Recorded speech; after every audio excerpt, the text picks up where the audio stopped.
ರಿಷಬ್ ಸರೇ ಹೇಳ್ತಾರೆ 4-5 ಬಾರಿ ನಾನು ತುಂಬಾ ಕಷ್ಟಪಟ್ಟು ಸಾವಿನ ದವಡೆಯಿಂದ ಬಂದೆ ಅಂತ.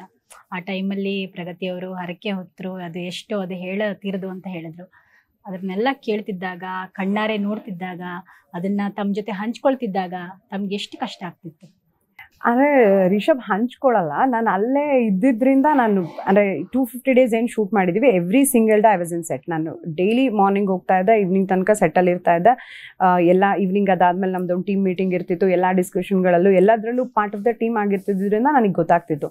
ಆ್ಯಕ್ಷನ್ ಸೀಕ್ವೆನ್ಸ್ ಏನಂದರೆ ನನಗೆ ಅದೇ ಒಂದು ದೊಡ್ಡ ಟೆನ್ಷನ್ ಆಗಿಬಿಟ್ಟಿತ್ತು. ಎಷ್ಟೊಂದು ಆ್ಯಕ್ಷನ್ ಸೀಕ್ವೆನ್ಸ್ಗಳಿದೆಯಲ್ಲ.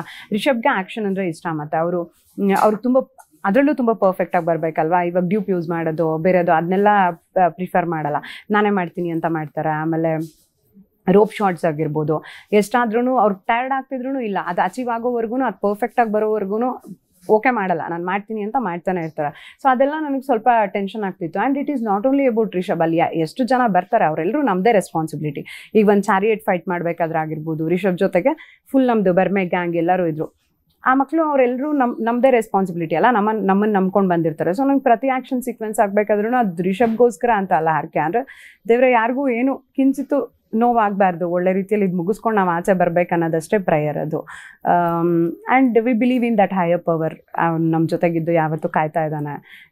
ಸೊ ಎಲ್ಲ ಕಷ್ಟಗಳಿಂದ ಆಚೆ ಕರ್ಕೊಂಡು ಬಂದಿದ್ದಾನೆ ಥರದ ಫೀಲು. ಸೊ ಆ ನಂಬಿಕೆ ಮೇಲೆ ಮುಂದೆ ಹೋಗ್ತಾ ಇದ್ದಿದ್ದು.